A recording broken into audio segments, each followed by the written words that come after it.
Mi deseo es conocerte a ti, Señor Jesús. Mi deseo es conocerte a ti, Señor Jesús.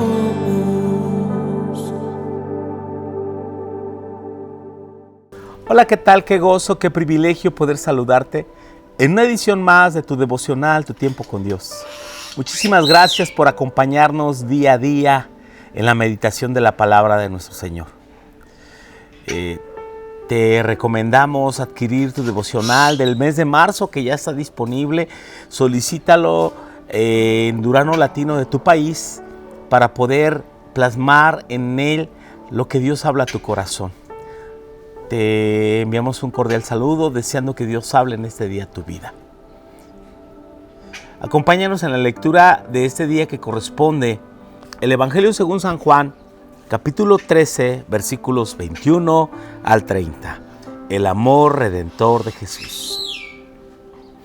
Habiendo dicho Jesús esto, se conmovió en espíritu y declaró y dijo: de cierto os digo, que uno de vosotros me va a entregar.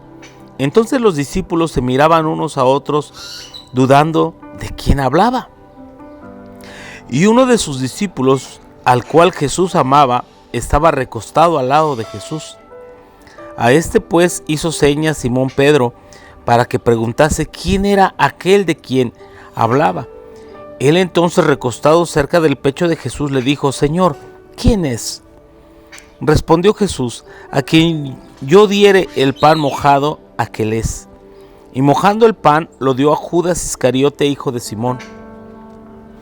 Y después del bocado, Satanás entró en él. Entonces Jesús le dijo: lo que vas a hacer, hazlo más pronto. Pero ninguno de los que estaban a la mesa entendió por qué le dijo esto. Porque algunos pensaban, puesto que Judas tenía la bolsa, que Jesús le decía: compra lo que necesitamos para la fiesta, o que diese algo a los pobres. Cuando él pues hubo tomado el bocado, luego salió y era ya de noche. Cuán grande es el amor de Dios.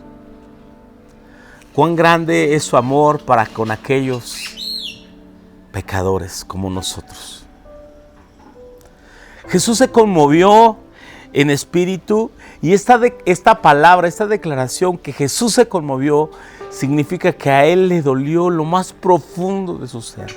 A él le dolieron sus entrañas al decir: uno de ustedes me va a entregar.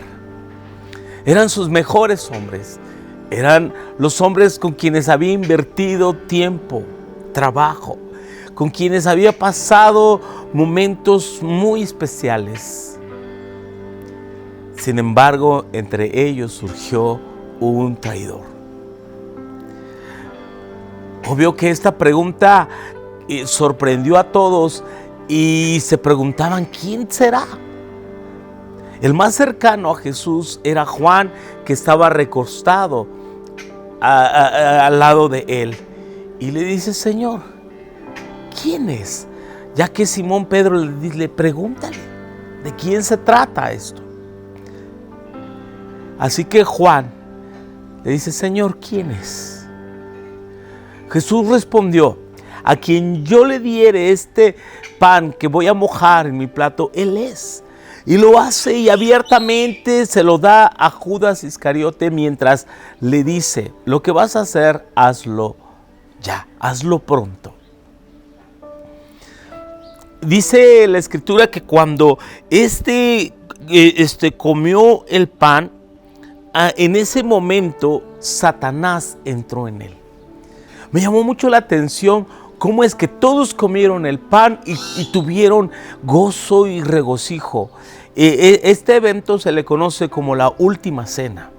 Cuando Pablo habla acerca de los elementos de la cena del Señor y el pan que es partido en memoria del Señor. El pan que comemos representa la vida de Dios, la muerte de Jesús, pero la vida del creyente. Pero aquel que toma la cena del Señor indignamente, según la carta a los Corintios, capítulo 11, nos dice que algunos habían comido juicio para sí. Algunos habían enfermado y otros habían muerto a causa de comer o participar la cena del Señor indignamente.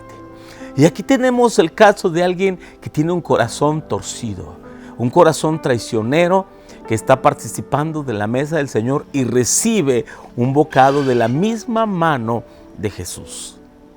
Y en lugar de recibir vida, recibe muerte. Y Satanás entró en él. En el momento de mayor intimidad es el momento también de mayor traición para este hombre. Pero era la oportunidad de Judas. Y aún así no se retractó. ¿Por qué razón? Dicen los teólogos que Satanás ni Judas, nadie podía frustrar los planes de Dios. Y aunque Judas cree que él está contribuyendo para sus propios planes o beneficios, Judas está contribuyendo para el plan y propósito de Dios. El mismo Satanás está contribuyendo para el plan y propósito de Dios, porque era necesario que Jesús fuese entregado.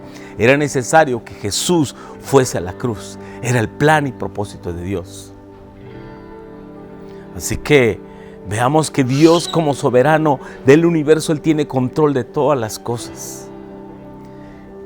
Pero por supuesto que le dolió que esta traición viniese de uno de sus más cercanos colaboradores, de uno de sus amigos.